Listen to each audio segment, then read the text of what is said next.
ṣẹlẹ̀ ìjẹ́ ọmọ wípé ìwà àtèmi ò ṣiṣẹ́ dànù láíláí gbogbo nǹkan tí ìwà àtèmi ò bá fẹ́ gẹ́gẹ́ bí ọmọ Nàìjíríà a ní oore ọ̀fẹ́ láti pariwo síta pé a ò fẹ́ bí ìjọba bá sọ pé ẹ̀kọ́ táwọn fẹ́ ni ẹ̀ àwa ní láti sọ pé a fẹ́ tí ìwà àtèmi bá ti jọ fẹnu kò sójú kan tá a dẹ̀ dúró palẹ̀ lórí at the end of it náà wọ́n máa ṣe ní lára àwọn eléyìí tí ìwà àtèmi ti sọ wípé bàbá Tinubu ó tó gẹ́ ìjọba yín afẹ́kọ́ gbé ìgbésẹ̀ bá afẹ́kọ́ ṣe báyìí bàbá mà ti gbé ìgbésẹ̀ ṣé ti wà wí ẹ̀ṣẹ̀ ti gbọ́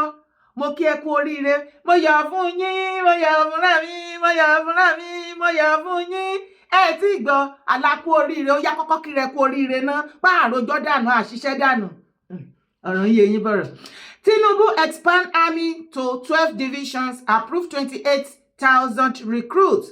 President Bola Tinubu has approved the expansion of the Nigeria army from 8 to 12 divisions and the recruitment of 28,000 additional military personnel. This was as the presidency said the move is designed to decentralize command, strengthen border security, and improve response times to emerging threats nationwide. Under the new 12 division structure, Onanuga said the Nigeria army will be deployed as follows. Wá farabalẹ̀ kó gbọ́ bí bàbá Tinubu ìjọba wọn bọ́n ṣe decentralize army gẹ́gẹ́gẹ́gẹ́. Okay. 1 division headquarters in Kaduna, covering Kaduna, Kano, Katsina, and Jigawa State. 2 division headquarters in Ibadan, covering Oyo, Osun, Ekiti, and Ondo State. 3 divisions headquarters in Jos, covering Plateau, Bauchi, and Gombe State. 5 division headquarters in Makurdi, covering Benue, Nasarawa, and Kogi State, and 6 divisions headquarters in Port Harcourt, covering Rivers, Akwa Ibom, and Cross River State. Títí ilẹ̀ Yorùbá ti Southwest ó máa wà ní Ìbàdàn, á cover Ọ̀yọ́, Ọ̀ṣun, Èkìtì, and Oǹdó. Tí ìwà àtèmi ò bá pariwo ká máa sọ pé bàbá nǹkan tá fẹ́ lélẹ̀ ṣé ẹ sì rántí ìgbà tí à ń mú ẹ̀dí àyẹn wá wípé bàbá Tinubu ẹ ṣe jẹ́ ká ṣe bẹ́ẹ̀ tẹ́ bá ní ká ṣe bẹ́ẹ̀ ẹ rí pé àwọn èèyàn wa a máa bọ́ síta àwa gan fẹ́ join army ṣùgbọ́n tẹ́ bá ní pé kó kó àwọn èèyàn wa lọ láti south lọ sí north kò ṣẹlẹ̀ mọ́ ẹ decentralize gbogbo kínní. Bàbá mà ti gbọ́ ẹjọ́ ṣé bàbá ń wo fídíò wa ni mo ní ń béèrè ní o ṣé ẹ ti gbàgbé ní kò pẹ́ mo yọ̀ fún yín mo yọ̀ fúnra mi mo yọ̀ fúnra mi mo yọ̀ fún yín inú mi dùn nígbà tí mo rí kinní yẹn àtàná ló yẹ kí n ti gbé wá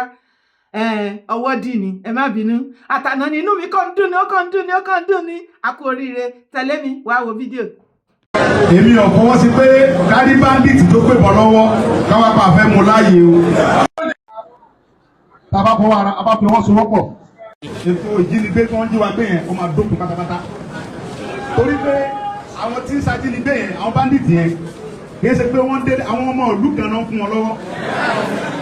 Àwọn ọ̀gá náà ń bá wọn ṣiṣẹ́ pọ̀. Tí wọ́n fi ń sọ̀ sí ìpẹ̀lú sẹ́yìn. Àwa fúnra wa la máa fi mú kúlẹ̀ láàrin ara wa. A mójútó ra wa fúnra wa. A yẹra wa wò. God bless my brother. Tí a bá yẹra wa wò, tá a dúró tira wa, ọkàn àwọn bàbá wa balẹ̀. Ìgbà tí àwọn bàbá wa náà wà nípò tí àwa wà yìí, kò bàjẹ́ lórí wọn báyìí. Àwọn ọ̀dọ́ kan yẹn ká jẹ́ kó bàjẹ́ lórí wa. Kò yẹ ká ṣe bẹ́ẹ̀. Báyìí ká fa àwọn bàbá yìí lọ́kàn balẹ̀ ni. Àwọn là ń dà wọn láàmú. Gbogbo báńdíìtì wọnú ìlú yẹn, a lè kójú wọn fúnra wa. Àwọn báńdíìtì yẹn ò fi sì gidi rárá. Mo fi ọlọ́tọ̀ lẹ̀ mímí búra. Wọ́n ní kúrò. Tábà jọ fọ́ sọ́wọ́pọ̀, tábà wọnú gbọ́tù wọn ò ní dúró wà kó kọ́lọ̀ búra. Sáyé ìlú wa fúnra wa tí báńdíìtì ò ní dúró rárá. Ok, bóyá ẹnu là ń jà ní, bóyá ló là ń pa yìí. Ok, mo ti dé Kwara nísìn.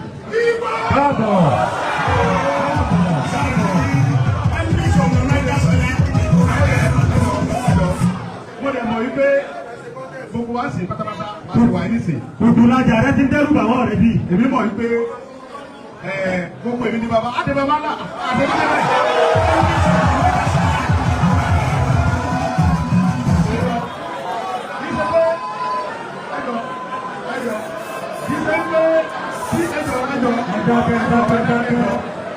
Ẹ bá balẹ̀ ẹ bá fún ọmọ ìyá pariwo tí a wá sí Kwara State tí àwọn akẹ́ baba ńlá ọlọ́run bẹ́ẹ̀ lè bínú.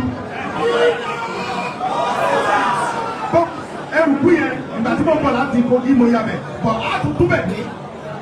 ìyẹn akẹ́yà ni eléyìí á dé bẹ́ẹ̀ á dé baba ńlá gbogbo bí tí gómìnà wà á dé pátápátá yóò sí bẹ́ẹ̀ nìkan àyè dé ọdún dára. sá Adékìtì àwọ̀ bẹ̀ torí pé ilẹ̀ baba wa níbẹ̀ ẹnìkan kò sì lè dẹ́rù bà wá bẹ̀ torí pé ìlú baba wa ní àdẹ̀fẹ́nusẹ́ bẹ́ẹ̀ bá ní àfẹnusẹ́ ni tábà ti ń bọ̀ fún ògbólé wa. ẹjọ́ àwọn tí wọ́n ń bẹ ẹnu gbó àwọn bàbá wa ní kíní kan bẹ ẹnu gbó wọ́n ló kún mọ̀ ọ̀hún mọ̀ ọ́n. àti ẹ̀sìn ìkankan nínú gbó kò sí kankan nínú gbó ìbẹ̀rù ọlọ́run ba òun ní bẹnu gbó yẹn. ṣùgbọ́n àwọn tó ń bẹnu gbó tó ń dẹ́rù bàbá yẹn àwọn ò ní bẹ̀rù ọlọ́run ba lọ́kàn òun ló ṣe ń ṣe bẹ́ẹ̀ ìbẹ̀rù ọlọ́run ba tó ti wà lọ́kàn tiwa yẹn àti wá jẹ́ kí wọ́n mọ fi kó wa láyà jẹ but now àwa náà ṣe tán láti sọ fọlọ́n pé wọlọ́n gbogbo àwọn ọ̀tá wa tó wá ń pa àwọn bàbá wa tó ń jí wọn pé tó ń ṣiyàn máa pẹ̀lú wọn ọlọ́ba àdókún wọn bọ́lẹ̀ ọlọ́wọ́ wa ní sọ̀kalẹ̀ wá dókún wọn bọ́lẹ̀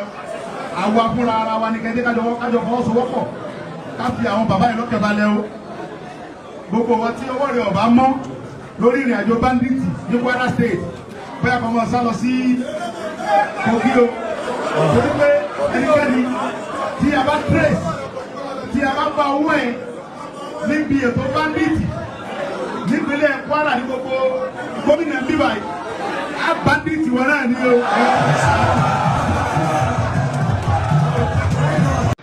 To bandits, kidnappers, and sponsors of terror, surrender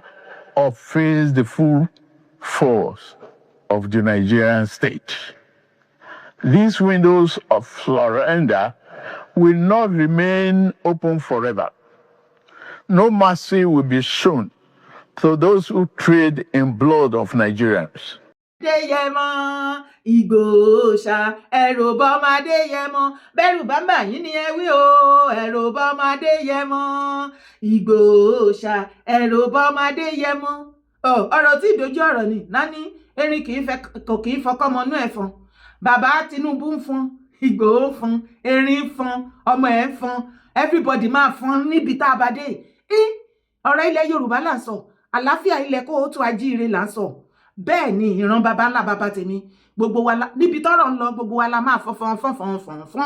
àfọ́npá la máa fọ́n àwọn ọ̀dàlẹ̀ àtàwọn olóbùkú àárín wa. ṣe rí èèyàn tó bá sọ wípé ó kù díẹ̀ káàtó ẹgbẹ́ àfi tẹ̀gọ̀ sí ká tún mẹ́nọ̀sì ẹ̀gọ̀ kúrò ń bẹ̀.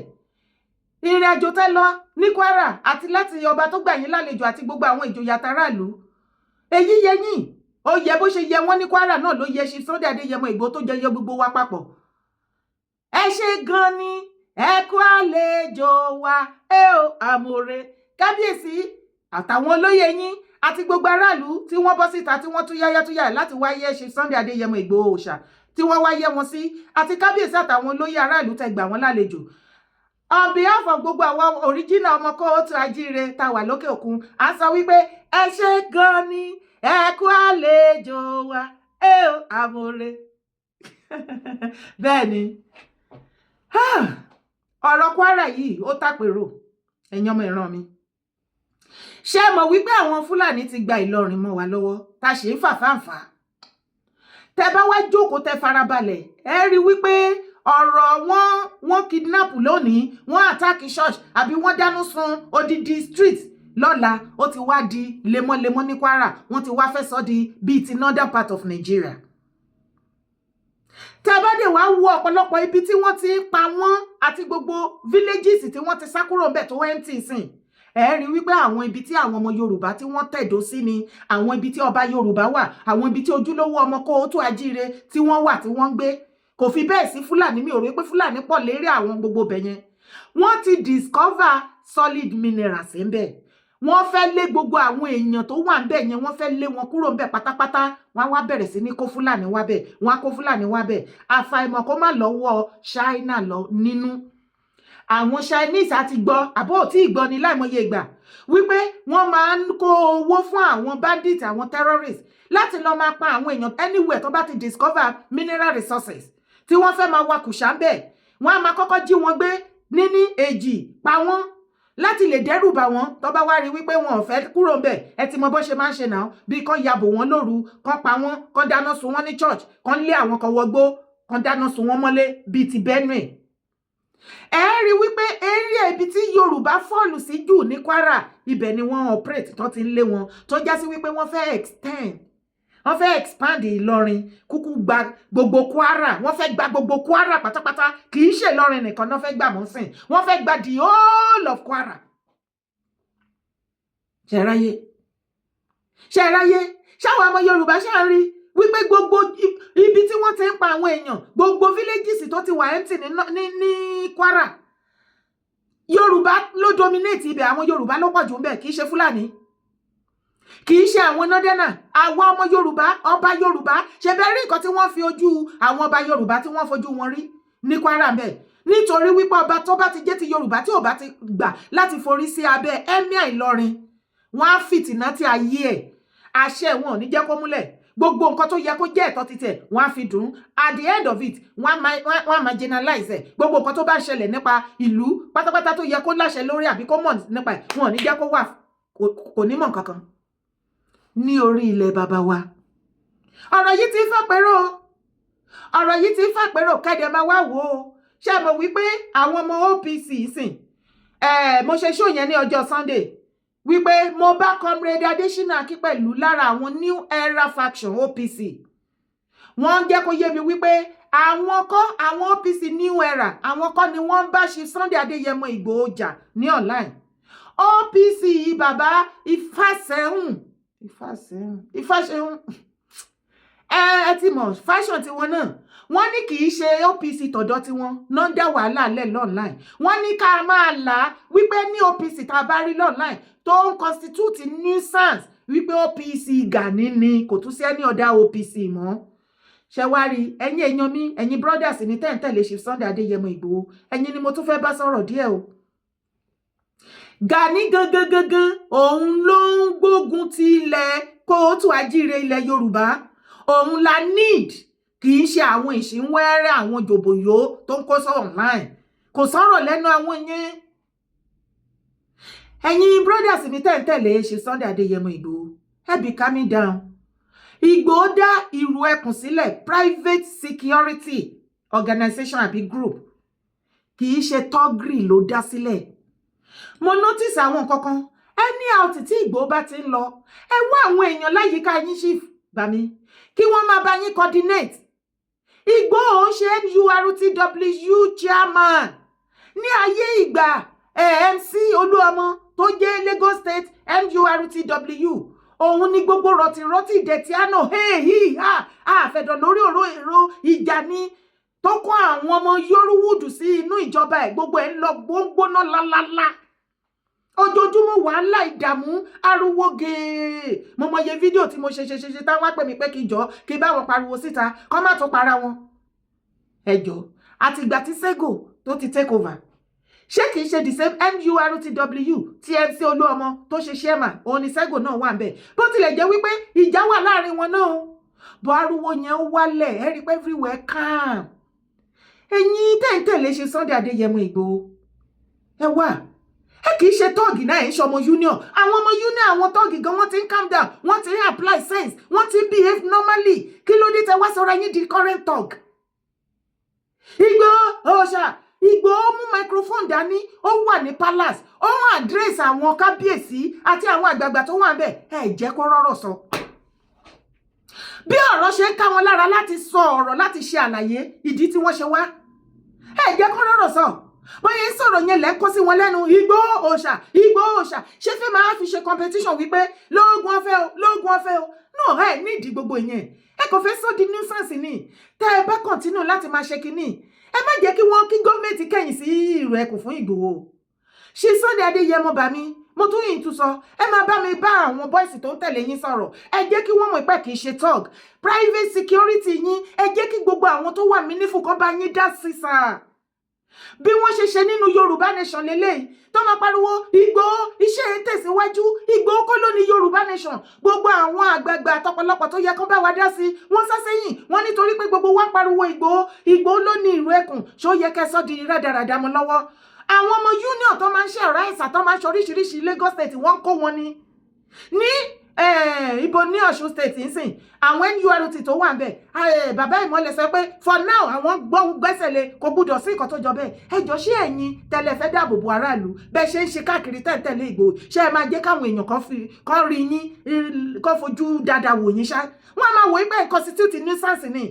wọ́n sọ wípé nítorí pé tí bàbá Ìgbòho ti súnmọ́ president Bola Ahmed Tinubu bàbá Ìgbòho ẹ bá mi wọ́n àwọn bọ́ìsì yín kó máa kó tó dìgbà tí wọ́n á bẹ̀rẹ̀ sí ní pé bàbá Tinubu lórí ọ̀rọ̀ yín táàdì wípé bí yàkẹ́ tó máa bínú bàbá èmi ò fẹ́ ìṣubú yín ni o fún ẹni tó bá love fún yín I understand ọ̀rọ̀ tí mò ń sọ ìgbà tẹ́ ẹ wá sọ́dọ̀ mi ní about 2 weeks ago pẹ̀lú dúdú ìkan lára àwọn bọ́ìsì yín èmi àti yín sọ̀rọ̀ dáadáa kò síbi tẹ́ ti sọ fún mi wípé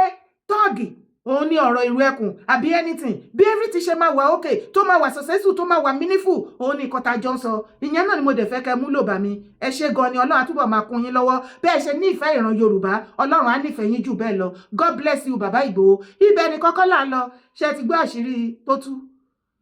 Sultan of Sokoto ṣe meeting Sultan of Sokoto ṣe meeting pẹ̀lú àwọn ìmáàmù ní north ààrẹ rẹ́rún ẹ wá gbọ́rọ̀. Northern Nigeria remains forever under the leadership of the Sokoto Caliphate and emirs, traditional rulers and regions and religious leaders in Nigeria lost their vibes to challenging the caliphate capability. We decide who rule Nigeria and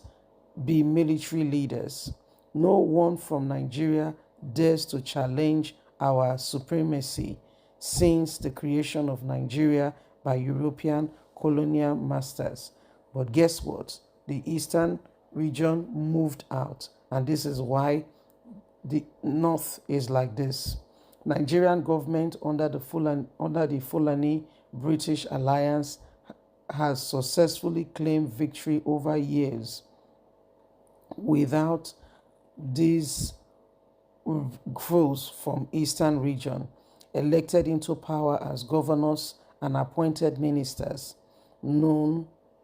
it, shame on them. Our resource is for us, while their resource is for everyone on earth willing to support us. British colonial government is helping us to remain strong and relevant. Fulani is stronger with a resource control power of humiliation and enjoy with the puppets. Yorubas and few loyal northern tribes. Yorubas politicians in Nigeria remain instrumental allies in agreement to betray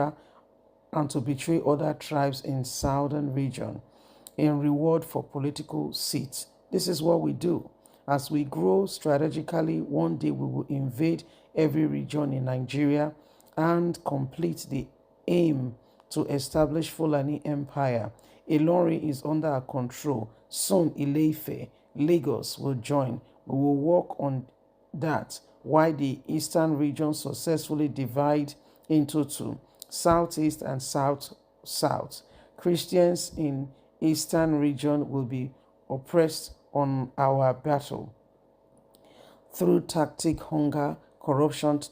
trials among them will clear the way for us. Our achievements are penetrating the region by laying pipelines and coastal roads. We are building to move our crude oil to west and north before we launch heavy final invasion at the eastern region. Since link roads are constructed and open rounds the eastern region, Biafra will be forgotten. Without ship or navy power, they would be surrounded by lands. All their dirty politicians who cares only for money and for position and ministerial appointments, governors and all that, contracts, will give to them and the bribes they want to take over the region. ọ̀rọ̀ bẹ́yìn yọ ṣó farabalẹ̀ gbọ́ fídíò yẹn gùn o mo gé díẹ̀ ńbẹ̀ ni màá máa gé díẹ̀ mi ìfẹ́ ká rọ̀ṣẹ̀ torí àwọn ọ̀rọ̀ tó ní mínì ó wà nínú fídíò yẹn ṣó o gbọ́ gbogbo àlàyé tó ń ṣe síbẹ̀ Fúlàní caliphate wọ́n fẹ́ tó cover gbogbo Nàìjíríà so that Sultan á lè jẹ́ prime minister every other ethnic àwa wà lọ́ndà Fúlàní Ògúndé wọ́n ní Nigeria government is under Fúlàní British tó jẹ́ sí wípé àti Britiko àti Fúlàní wọ́n jọ hàn àwa elder ethnic tó kùnú Nàìjíríà wọ́n hàn wá léèmọ̀ nítorí àwọn ti ní access sí solid minerals in Nàìjíríà through the Fulanis wọn ò wá lè caution Britiko ò lè caution Fúlàní nígbà tí wọ́n ti gbé political power lé wọn lọ́wọ́ pé kán gáìdì ẹ̀jẹ̀ lọ́sílì kán má jẹ́ kán gbà lọ́wọ́ wọn o wọ́n wá sọ pé kí ni ta ló ṣe bẹ́ẹ̀ Mama Elizabeth tó wàjà ó ní kí àwa South ká di especially Yorùbá ká di education mú education ní káwa máa ṣe until death kí ló ń ṣẹlẹ̀ tó bá tún gbọ́ wọ́n ní Nigeria government under Fulani British Alliance has claimed victory ṣé wọ́n claim victory kí la fẹ́ ṣe léni anybody tó bá fẹ́ ní post tó gàgàrà senator minister kankan tó jẹ́ ti federal wàá kọ́kọ́ lọ ládé àwọn Fúlàní wàá kọ́kọ́ lọ jẹ ìgbẹ́ ìdì màálù wọn náà kì í ṣe tiwọn o nígbà tó bá jẹ́ fún àìmọye ọdún bóyá wọ́n á jẹ́ rí èèyàn kan tátàrí ẹ̀ sọ́dọ̀ ẹ̀ pé ẹ tiẹ̀ fún ní fèsì wọ́n ní àwọn Fúlàní àwọn ni wọ́n enjoy solid mineral resources tó wà ní the whole of Nigeria gbogbo minerals resources tó wà ní the whole of Nigeria o àwọn náà enjoy ti northern belong to them ti south belong to the whole Nigeria and the rest of the world any other country tó bá willingly láti support àwọn Fúlàní caliphate láti support wọn kí wọ́n lè ṣe kí ni kan Fulanize Nigeria kí Sultan kí ó jẹ́ officially the prime minister so òun ló máa fi president jẹ òun ló máa wà in control of everything gbogbo wa àkọrí sábẹ́ nǹkan tó bá ti sọ òun la máa ṣe ṣé o ti rí pé ikú ti dé tó bá ti jẹ́ pé Sultan ló wá pàṣẹ ní ọ̀dọ̀ wa ṣé o rí pọ̀ràn ti dé.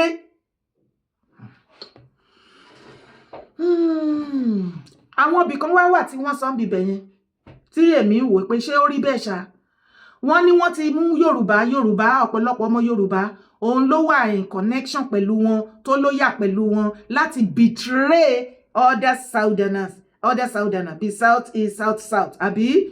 in exchange fún political post Yorùbá ṣé lóòótọ́ láàrin yẹn torí mi ṣe politician àwọn politicians láti lè béèrè ìwọ tó mọ̀ jù mí lọ alva jọjá àpàdé bí comment section tí mo bá ń sọ fún ẹ wípé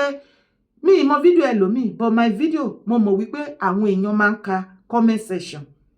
government officials mo dẹ̀ tipẹ́ títí máa ń sọ àbí kò yé yín lára ẹ̀ náà lẹ rí lára àwọn ọ̀rọ̀ àmì òṣè àmì tá ti sọ gbogbo bí a ṣe comment tá fi òǹkò sójú kọ̀ọ̀kan tí gbogbo wa fẹ́ mo sọ fún yín mo ní wọ́n pè mí wọ́n sọ fún mi wọ́n dẹ̀ máa mú àwọn nǹkan tó bá fẹ́ mú bẹ̀ kò jù bẹ́ẹ̀ lọ ẹ má jà kú ẹnu ìyẹn nìyẹn. ó tún wá tẹ̀síwájú èyí tó wá ṣe pabambarì ẹ̀ torí mo ní láti jọ́ tẹ̀ dáhùn kí n má gbàgbé wọ́n ní kó wo àwa Yorùbá wípé Ìlọrin àwọn ti gba Ìlọrin and tábà wẹnu lẹ̀ ta wẹnu ọkọ alpha ṣé wọ́n ti gbà lọ́rin báyìí bá ṣe fẹ́ gbà padà òun ló ń pa wá lóǹgbẹ báyìí wọ́n wá ní lẹ́yìn ìgbà tó ti gba Ìlọrin o ibo ló tún kù tó gbọ́ mbẹ̀ ibo ló tún kù tó gbọ́ bá mi kọ́ síbi comment section sí lórí live show wọ́n ní Ilé-Ifẹ̀ tí northern caliphate Fulani caliphate bá ti gba Ilé-Ifẹ̀ wọ́n dẹ̀ ní orírun gbogbo wa nìyẹn àbí it's a finish ó ti tán nìyẹn wọ́n ní tó bá ti gba Ilé-Ifẹ̀ ó kù Ilé-Ifẹ̀ tó fẹ́ gbà pẹ̀lú join Ìlọrin náà wá tún gba Lagos join Ìlọrin àbájọ tán ṣe ń gbógun ti Ìbàdàn ó rí báyé tó yẹ pé gbogbo ogun wọn fìtínà ti Ìbàdàn because Ìbàdàn ní political jìjìjì gbogbo Yorùbá wọ́n dẹ̀ mọ̀ wípé anything tó bá ti lè ṣe tó bá fi kọ́ńkà Ìbàdàn ilẹ̀ Yorùbá tó kù ó ń mì gìgìgìgì báyìí ẹ tiẹ̀ wá wo àwọn gbòógì tán láwọn fẹ́ mú wọn náà ti mú Ìlọrin tí ìwà tèmi mọ̀ wọ́n ní Ilé-Ifẹ̀ àti bó Lagos State kí ló tún wá kù wọ́n ti kó gbogbo ilẹ̀ kó o tún ajíire tán ó tán nìyẹn àmàdé bàbá Tinubu ẹ ṣé gan ni ẹkú àgbàlẹ̀ wa o àmọ̀rẹ́ ṣé rí ọ̀rọ̀ àmì tẹ́ decentralize yìí iṣẹ́ ńlá lẹ ṣe o ẹ ṣeun gan ni thank you baba God bless you àwa mọ̀ wípé ẹ máa ṣe nǹkan one after the other ni gbogbo ọmọ Yorùbá tí ọ̀rọ̀ bá yé ẹ jẹ́ ká dúpẹ́ lọ́wọ́ bàbá Tinubu àwọn ilé tó kù tá à ń béèrè kí wọ́n bá lè ṣe fún wa tí n bá ní ẹ má jẹ́ àdọ́mọnù pẹ̀lú omi ìwẹ̀ ẹ̀ nírọ́ ni ṣáà ní gbogbo ilé lọ́dọ̀ wa tẹ́lẹ̀tẹ́lẹ̀ rárá o one after the other ni láìpẹ́ láì jìnnà wọ́n ti pàṣẹ bíìlì state police gbogbo ẹ̀ á máa ṣẹnu rí á máa wọnú ara wọn á máa jáde lódì kejì àbí kí ló ní mo sọ orúkọ tèmi ò yípadà Yèyé Dára Kowee kókókó akéde odò àwọn ni mò ń jẹ́ má gbàgbé láti bá mi share ètò yìí má sì gbàgbé láti drop comment ẹ̀ má sì gbàgbé láti bá mi like ẹ̀ God bless you as you do so ire o kábíyèsí.